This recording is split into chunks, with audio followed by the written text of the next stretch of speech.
up first, please put your hands together. Welcome to the stage, the absolutely fantastic Irish!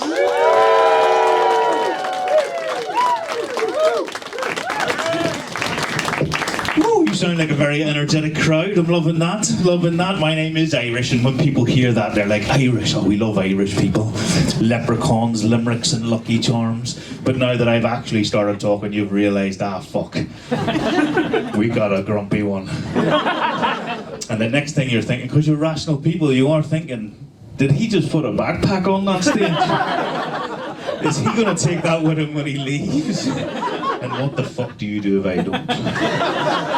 It's probably not the best way to start a competition by threatening to blow up the audience, because I really need your vote, and I'm hoping you like me. I'm the first of 3 ginger acts tonight. I'm not even joking, it's Celtic as fuck up here, Scotland. Jesus Christ. Only one of them's actually Scottish. It's fucking blowing my mind back there. All will be revealed. And of course the people in the front row are asking themselves another question, those that can see it. They're saying, Irish mate, what in God's green earth are you wearing on your feet? Oh, they've only just looked down. Look at these motherfuckers. Oh, indeed. Just so we're clear, I'm from a council estate in Belfast, and my wife of 16 years thought that this was a good look for me. It isn't, and the ladies will know what this means. These are genuine Christian Louboutins. I was like, babe, they kind of look expensive. Are they? And she was like, yeah, they're £600. Yeah, fucking right. You pulled your face. She thought I would wear these in fucking public, you know. And I was so angry when I heard that. I missed the bit that she said per slipper. Yeah, fuck me. And I was like, the point word in that sentence is slipper. And once again, council estate Belfast is fucking this shit. You know what I mean? I've only ever seen shoes like that on porn actresses in those movies that you probably don't watch anymore, sir, no? He fucking does. You should have seen those videos. His wife got them right in there as well. That was amazing. That was amazing. We're going to do something weird in a minute. It's going to be great. I'm going to love it. You're going to love it. Everyone's going to love it. Just speaking of gingers, you're ginger. I just noticed that. How you doing, Gins? How you doing? You're good. Did you know that we can never have sex? Did you know that was a thing? You know why? It's because of the Brill Clot effect. If our pubes went on it, I'd set your fanny on fire. You know what I mean? You absolutely can't do it. Also, I'm probably old enough to be your dad, which is, just creepy and weird, so we shouldn't do it for that reason. I was doing that thing. Does anybody remember that movie As Good As It Gets? Who remembers that? You like that one? That's good, isn't it? Yeah. Who remembers that movie As Good As It Gets? Right? He's fucking dying over it. This is great. Sorry, dude. He's laughing so hard he's spilling beer. It's important. You're in Scotland. That's a hanging offence in this fucking country. Right? Don't do that. So I was doing that. That Saturday night phone call. When you're reminiscing with your old mates, and we remember this time we were in a bar. There was 4 couples out, right? And that movie was on. And right at the end, for those who don't know, right at the end of the movie. There's a whole thing about pay me a compliment or I'm leaving, you make me want to be a better man. That scene was on and my mate's wife sees that, right? Jumps up, looks at my mate and goes, Dave, pay me a compliment or I'm leaving. And straight away Dave just goes, I think about you when I wank. I said, all 4 ladies did this. They went, aww. And they went to the bar to buy us a drink. So I was like, Dave, do you really think about your wife when you wank? And he's like, no. I think about yours. She is out of my league, to be fair. You're nearly on. So when I was finished that phone call with Dave, and my teenage son, who's a bit of a bellend, he's trying to do this thing. He wants to be a stand-up comedian himself. And I'm like the most phoned parent from the school that he's at. Like, I get a call, did you vet the book that your son brought for free reading today? I was like, nope, what was it? 50 Shades of Grey. Fucking little legend, right? So he comes up to me after this phone call and he says, Hey Dad, what's a wank bank? No, I heard the age thing happening here. Who are the 20s? Give me a cheer. Yeah, fucking 20s. You don't know nothing, man, right? There's so much fucking. It's 20 years old. You don't know, right? You push a button and a window and a car goes down. You know what we had to do back in the fucking day? Wind that shit on, you know what I mean? Fucking wind it on, that's what old people had to put up with, fucking winding it on. You've got AI now, you don't even have to write your own fucking homework, you get AI to do it. You know, so, and you're getting porn happens on your phone, you want to do that, you open an application and boom, it's there, you fucking lazy bastards. If we wanted porn, we had to find a magazine in a bush, that was it. It was a great day, the pages weren't stuck together, that was fantastic, we loved that. That's how I had to grow up. But the white bag thing, right, I have to give you this visual representation of what this was actually like. You had to find someone that you found attractive and you just look at that person, hiya, you're very pretty, right, and you used to drink them in, you used to figure out their image, whoever you found attractive, you drink them in, and then you would do this, you would go, click. And you're in the white bank now. Ain't that nice? About midnight tonight, you're going to feel a flutter in the fanny area. And you're going to be wondering what... I'm so sorry, this is Edinburgh. That is disgusting. How dare I say that? What I meant by that was a minge tingle. And you're going to be wondering what that... I'm so sorry, what's your name, my love? Dolores. Dolores, it's nice. That's a great name, Dolores. I'm not going to lie to you, Dolores. It's always nice to put a face to a name. And you, sir, what's your name? Russell. Russell. I'm not going to lie to you, Russell. My time is nearly done, but I got a little bit of you in that picture. Midnight tonight. Russell, we are going to have a fucking great time. But before I go, Edinburgh, you have been an absolutely fantastic, wonderful and beautiful audience, so please vote for me if you think I'm funny enough.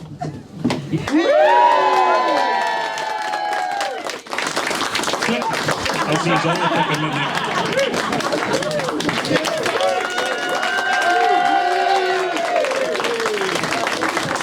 Irish is at number 1. You do need to remember those numbers. Oh, let me sort that out. So, as I said, he's number 1, so just remember that. And up next is at number 2. So please put your hands together, raise your ear, give loads of love for Aaron Wood, everybody!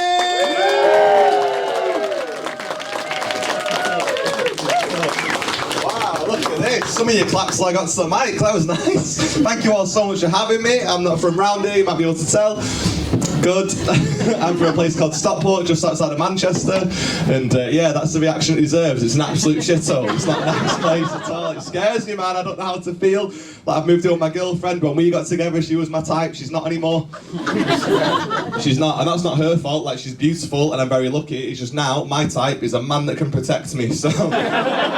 tough out there for you. You're coming home tonight with me, actually, mate. I see you there. I'd love a man like you around. You're going to stand outside my house and keep watch like a ring doorbell. I need it. I'm so afraid, man. What's your name? Alex. Alex, nice to meet you, Alex. You've projected your voice there, Alex. I'm starting to feel like you're keen as well, actually. Alex, what do you do for a living? Software engineer. A software engineer. Okay, fuck. Okay, good stuff. So you like well paid? Yeah. Yeah. Sweet.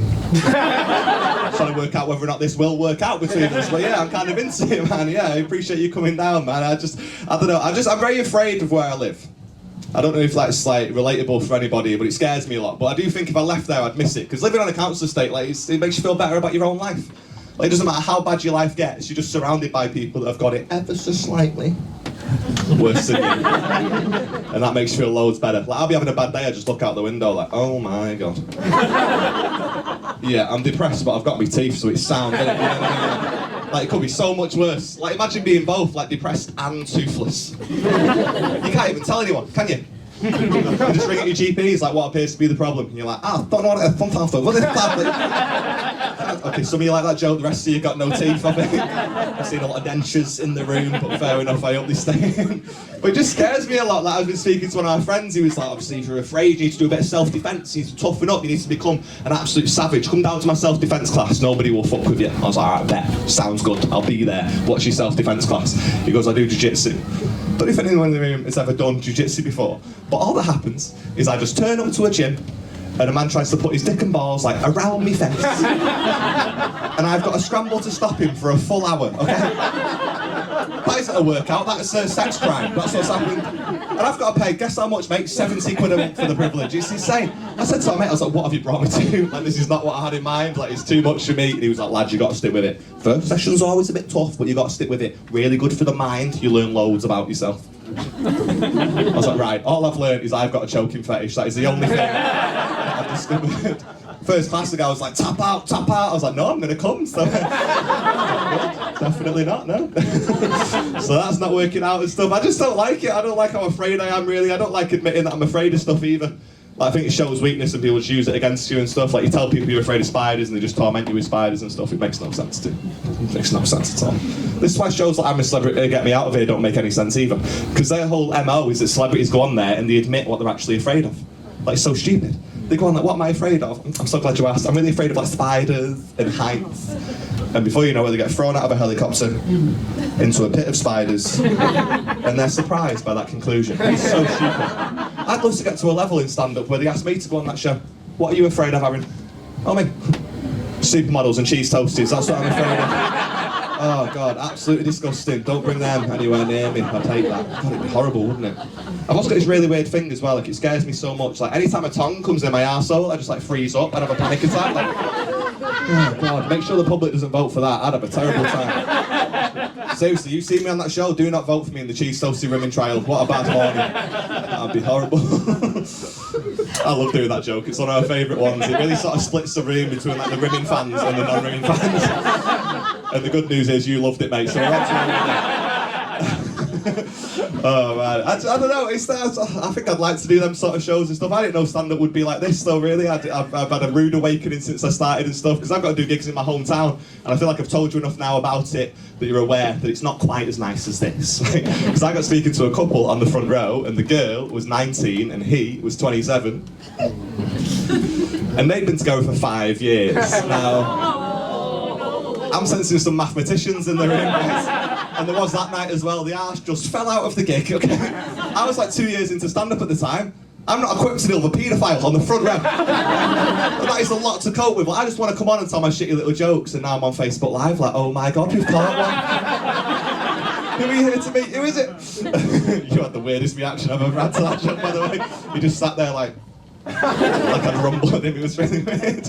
But it just got really awkward on the night as well. Like, I did that joke there, and like you guys laughed more than they did, so they did not find it funny. Like, they couldn't escape the fact that there was an actual paedophile in the room. So it just got more awkward and more tense. So I thought, I'll just keep speaking to him, I'll find out more about him, and hopefully we can all move on. So I was like, what's your name? What do you do? He said, I'm Alex, I'm a software engineer. It was really tense. Love you, babe. But I'm just trying to figure it all out, really. I do have a girlfriend and that's going well and stuff. It's going fine, really. Like, she's great, I love her to bits, but I worry that I'm not good enough for her.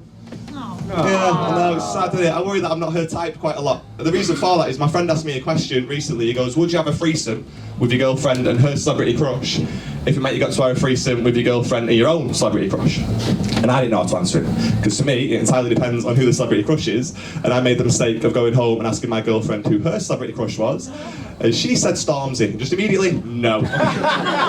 Absolutely not. I started to cry, okay? And just for any slightly older generation in the room who don't know who Stormzy is, he looks loads like me. We have everything. It's like looking into a mirror, honestly, you can't tell the difference. But I was like, oh, Stormzy. She goes, yeah, it's just the type of guy I'm into. It's like, oh, okay, does he have puffy nipples as well? Is that why? Because it's perfectly acceptable to be attracted to whoever you're attracted to, but the problem with what she said is she made it seem like it was him, only him, no exceptions. So she tried to fix it, and the only thing she could think of was to try and convince me that I'm a little bit like Stormzy as well. Oh, did it work, right? She was sat there like, babe, I just like guys that are confident and stand on stages, that's the appeal. Which would be absolutely fine, but he does it at Wembley Arena, doesn't he? And I'm doing it in a room where I don't need the mic, really, do I? That's not the same thing, is it? He does it at Wembley Arena. I'm in the attic of a shit pub, that's not the same. My name's Iron Wood, thank you all so much for listening to me. Cheers.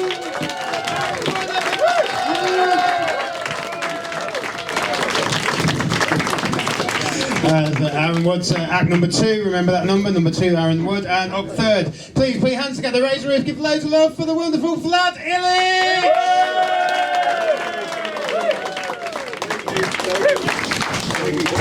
Hello everybody, hello younger people, hello older people, hello married people. Hi, my name is Immigrant. And, any other immigrants in?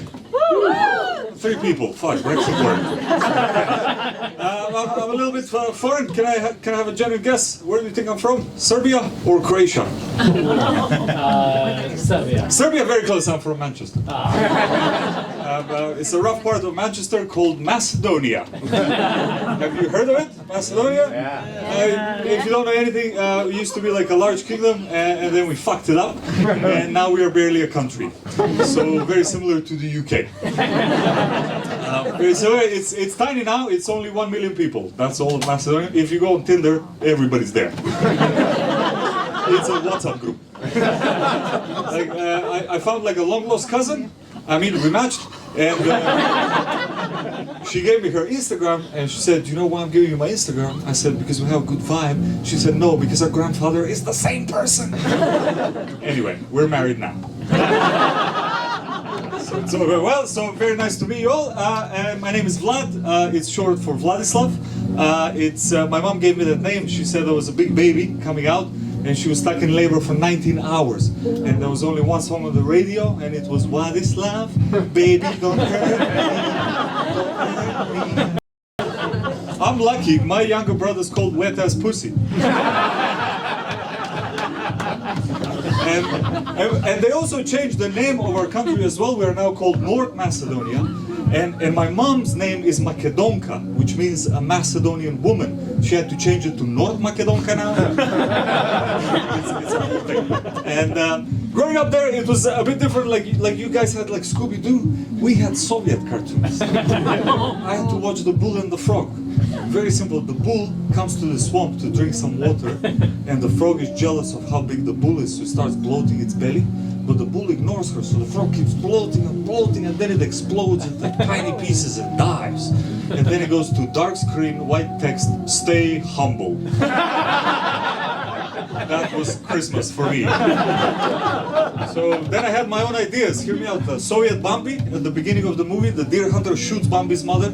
Dark screen, white text, "Be faster." Soviet Lion King, Scar pushes Mufasa off the ledge. Dark screen, white text, "Trust only your government." We also had Harry Potter as well, but we didn't have the original Harry Potter. We had the Russian version, and the Russians don't have an H, they have a G, so it was Gary Potter. And the goblet of vodka. Everyone in Harry Potter had a Russian accent, except for Voldemort. He was from Texas.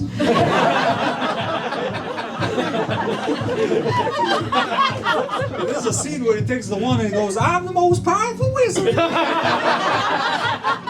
And the Russians translated it as, "I'm the greediest wizard."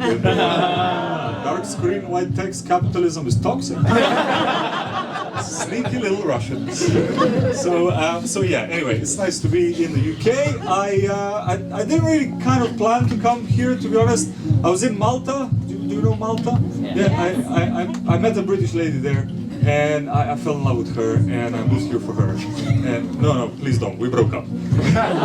Yeah, we were together for six and a half years, and then we had a big fight about star signs. That was it. Let me explain. I'm an Aries, and she's a cheater. So thank you for the passport. I became British 1 month ago, guys. I'm British now, innit, geezer? Can't wait for Tuesday to take my beans out. Sorry, that's how you guys sound like to me. And the way I sound like to you, very nice to meet you. My wife, also my sister. Okay. I kind of thought that when I came here, I was gonna just like wing learning English, you know, like I didn't like my first flatmate Tim. He said, "Vlad, you know, if you want to integrate here, go into the pubs and observe how British people talk and listen to how they behave and learn from that." Went to a pub, came back 2 hours later and called him a top cunt. I kind of learned the English at Tesco. Like I went to buy something, and the lady said, "Do you want cashback?" I said, "Sorry, what is cashback?" She said, "Do you want money back?" I said, "Everybody want money back." She said, "Well, how much do you want?" I said, "Well, how much can you give me?" I started taking the money. I'm like, "Oh my God, no wonder all the immigrants want to come here." Next day, no money for the bus. But doing comedy, you know, you have to travel a lot. You have to like take the trains often. And once I crashed on this train and I woke up at the wrong station. I don't know what's happening there. And when I got to the gates, my ticket wasn't working, so the inspector came, and I panicked. So I pretended like I don't speak English. And he's like, "Oh, this ticket, you've got the wrong ticket. You have to pay a fine." I said, "I'm fine, thank you." He said, "No, fine is in penalty. You have to pay money." I said, "No, I don't have any change, sorry." And he was like, "Oh, are you tourist? Are you visiting?" I said, "Yeah, tourist." He opens the gate, he's like, "It's okay, just walk through." And as I walked through, I went, "Thanks, mate, you're a top cunt." I think that's been my time. I've been Vlad Ilich.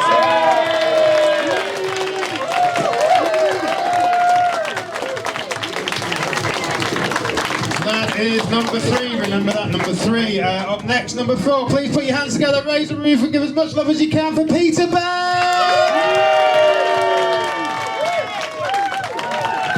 Hello! Yes, it's me, the answer to the question, what if Harry Potter and Ron Weasley fucked? I look like Velma from Scooby-Doo. As she transitioned. That's my name. I love there's dance music going on right now. And I do look weird, man. People tell me about it all the time. In fact, someone said to me, "Peter, you've got the looks of Dexter from Dexter's Lab, but the personality of Dexter from Dexter." Now that's the wrong way around, isn't it? Because what to me there is, you look like a specky wee gimp, but you've got the personality of a serial killer. What am I meant to say back to that? Other than, cheers, Mum. Can I blow out the candles now? Is that all? To be fair, I'm a weird guy. You know, I've got a lot of weird thoughts. I'll give you an example. The other day I was thinking, the guy that invented the pedometer, he'd have had to have told his friends about it verbally at first, wouldn't he? Can't send that in a message, can you? Imagine you're in the pub, you get a text from your mate, you're like, "Oh, wee Davey just texted us." What's he saying? He says he's come up with a new invention. What is it? He says it's called a pedometer. Apparently it measures how far you've come. It's very silly, very silly. Like he said, my name's Peter Bell. It's quite an easy name, quite a short name, but short names can be quite confusing still. For example, there was an actress from America in the 60s called Faye Spain, F-A-Y Spain. Now I can't help but think she must have had a nightmare introducing herself in Scotland, do you know? "Who are you? I'm Faye Spain. That's not what I fucking asked you." Yeah, I come from a lovely leafy suburb of Glasgow called Paisley. If you're not familiar with Paisley, I'll explain it to you. Paisley's the kind of place that has more electronic tags, you know, ankle bracelets, than it does successful marriages. So you might not know where your dad is, but the police can find him like that. You know? More dentists than teeth. That's kind of Paisley's vibe. And that affects you when you go places like here or anywhere down in England. I'm always like, "Oh, this is a really nice wee place." But it's just because my bar for a nice wee place is so low. I'll just be walking through a town centre and going, "Oh, look, their Greggs doesn't have any bouncers." This is a nice wee town, you know. In case you can't tell by looking at me, this is the raw, repressed guilt of a lapsed Catholic. Yeah, I'm not Catholic anymore. In fact, one thing I learned recently was my granddad, he was born and raised Protestant, and he converted to Catholicism to marry my gran. Right? Which is a very weird way to find out your gran was dynamite in bed, isn't it? You're not crossing that divide for a bad shag, are you? Go on yourself, Helen. That's what I'm saying. Her daughter's in the room. But no, I'm not Catholic anymore. I find it hard to believe in God. I'm agnostic. I find it hard to believe in God because I've got autism. And you know, why would a nice, loving guy like God invent autism? Probably because he knew we'd be too socially awkward to bring it up with him, I suppose. You know? I'm just stood there like, "I think you're a bit of a dick for inventing autism, God." He's like, "Why, look me in the eye and say that?"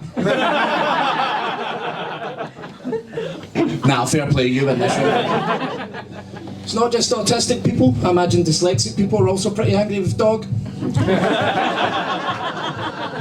About 5 minutes in, that's your first actual joke, guys. But it affects you in different ways, both, you know, being raised religious and autistic, because don't know if you can tell by looking at me, but I'm a single man, yeah? I don't have a very long and successful history with women. My best experience with sex was getting 40 points for it in a game of Scrabble. And much like my sex life, I was on the computer playing by myself. So, yeah. I've tried to figure out why I'm always single, and I think I've got it. I think it might be something to do with my face and personality, you know? If I could just fix those, I'd be quite the pussy hound. Instead of this live-action rugrat. I told that joke in a bar in Glasgow, and the guy went, "Ha, Tommy." Oh, the specky ginger one, you soft cunt. But when I got diagnosed with autism, I thought it was quite a big deal. I should tell my friends. So I got them all out of the house, I sat them all down in alphabetical order, obviously. And I was like, "Listen guys, I've got autism." They all went, "Well, aye, we know." I said, "Really, what gave it away?" They said, "The fact you look like you do IT for the IRA." It's a risky joke with Irish in the room, but I've done it anyway. Guys, that's just about my time up. Enjoy the rest of your night.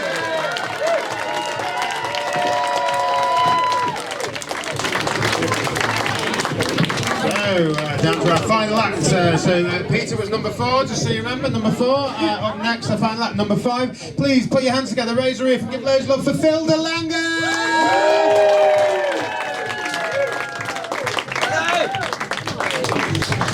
Good evening.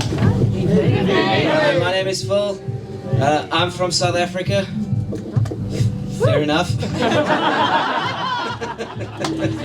I'm a bit of a musical act. Some of you are looking at me now and you're like, what is the love child of Angela Merkel and Ed Sheeran doing on stage? I'd like to play some blues music for you. For those of you that don't like blues, let me explain to you. It's less about the music and more about the passion that you experience. When somebody plays the blues, you can see it in their face. It looks like they're taking a shit. But they didn't make it to the toilet in time.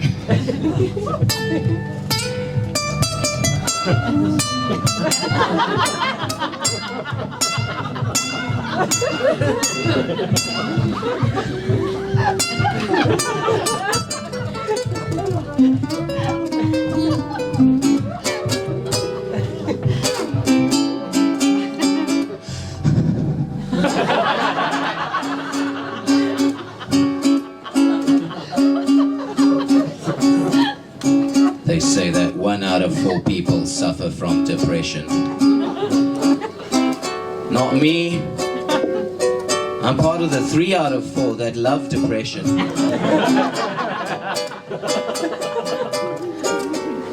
I won't do any dick jokes, touch wood. It's a good joke.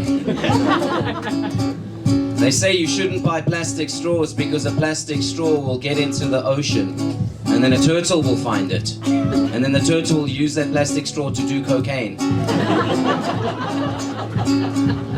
So I bought one of those metal straws and then I used it to stab a turtle. I have a zero tolerance policy towards drugs. I approached Toys R Us and I said, why don't you guys make some extra money by pivoting and getting into the adult toy market? Change your name to Toys in Us. Okay. Alright, that joke is awkward for you, I get it. Alright, but imagine what it was like for me. It makes me think of the time I wrote it. And then afterwards I switched on my TV to watch Netflix and the first suggested movie to watch was Toy Story.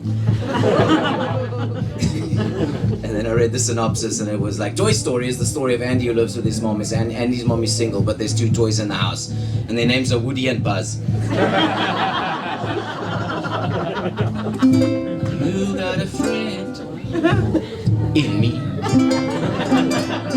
Quick musical impression now. Oh, thank you, man, that was delayed. All right, okay. Quick musical impression now. This is my impression of Ed Sheeran making fun of Oscar Pistorius.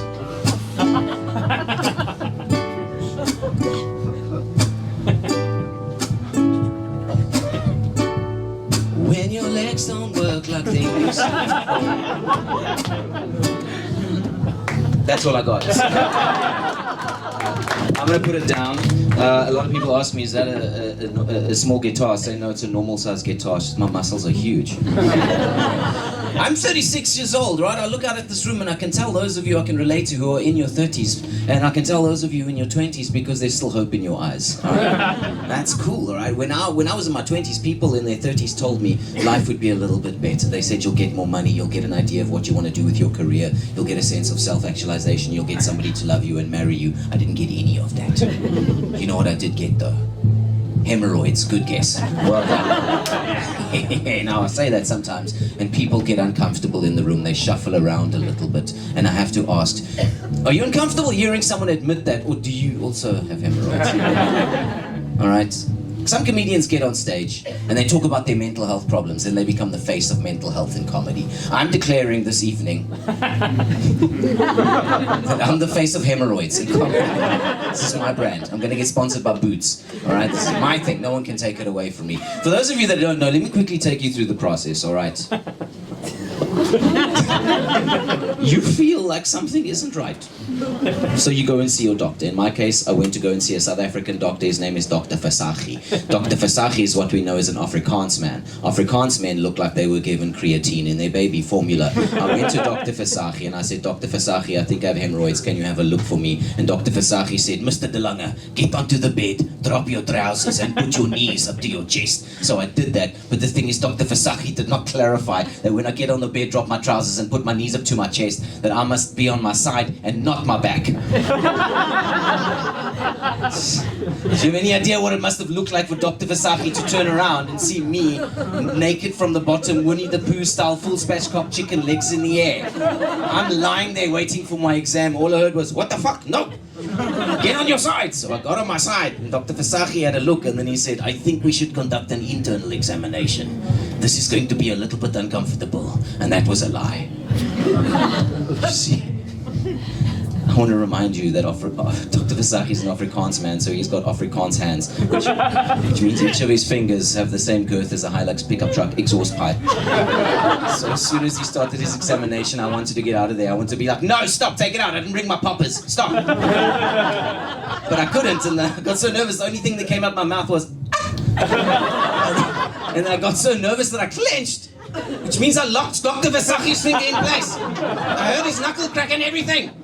This is what that moment sounded like. This is going to be a little bit uncomfortable. Please release my fucking finger. So I released after 45 minutes.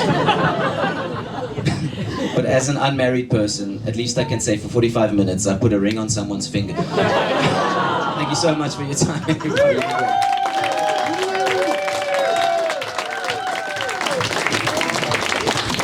It's come to that point in the night where we're going to have to make decisions. Now we're seeing all 5 acts. Phil was number 5, by the way. We'll remind you those acts in a minute. Sandy, at the back of the room, he's going to come and collect the most Blue Peter made device ever. And you've all got a little gem token in your hands. You should have. If you've lost it, there's no second. But you're going to use that to vote for who you thought your favourite. Sandy over there in the corner, you'll see. He's got 5 cups with 5 numbers on, so please, as he walks around now, put your token in the person's cup that you thought was the best. Just to remind you, as he's walking around, number 1 was Irish, obviously from Northern Ireland there. Number 2 was Aaron Wood, the English guy. Number 3, we've got 5 different nationalities here. Number 3, Vlad Ilich, the Macedonian. And number 4 was Peter Bell from Scotland. And number 5 was Phil De Lange from South Africa. Lots of conversations going on here. We having arguments between each other. Has any couples had an argument here? Are you agreed on what you're going to vote for? You're all right? sorry that I accused you of being a couple. It's okay. I didn't realise you're so strongly in the friend zone. Is there any hope that it could be a relationship? Maybe I should just spend my time seeing if we can turn this. It's not going there. Definitely not going there. I feel like I want to talk to you more though. It's cool. How are we going on? People are voting and leaving. That's odd. You don't even want to know who won. That's a really weird thing to do. But we are going to find out the winner tonight. By the way, it's not announced on the internet later. It's literally going to happen while you're sat in your chairs. Has anyone had an argument with the person they're with over who's the winner? Is that no? Okay, are you argued? No, you're in agreement. Come on, guys. Let's. How far left to go? We've got 3 rows. Guys backstage, we've got about 2 minutes before I can tell you who's won and who's got the wild card. What are the numbers again? For the guy that's forgotten, Irish was up number 1, and then up second was Aaron Wood. He was number 2. Vlad Ilich was number 3. Peter Bowell was number 4. And Phil DeLanger, the last act, was number 5. Almost there now. We're almost there. It's looking fairly conclusive between them. I might be able to do this without even counting them. Who knows? We'll see. Everyone's got votes though. That's good to see. That's how subjective comedy is. Can you put them down there so I can hold the mic still? Thanks, man. Right, I think it's. We'll announce the winner, and I can do it without actually counting them. So. The wild card, first of all, in second place, the person that will go into the draw, of which one of the 4 semi-finalists that will get the wild cards will go through, is Peter Bell. Give him a huge round of applause. And tonight's winner is Vlad Ilich. But can I get a huge round of applause for all 5 acts, because they're all absolutely brilliant.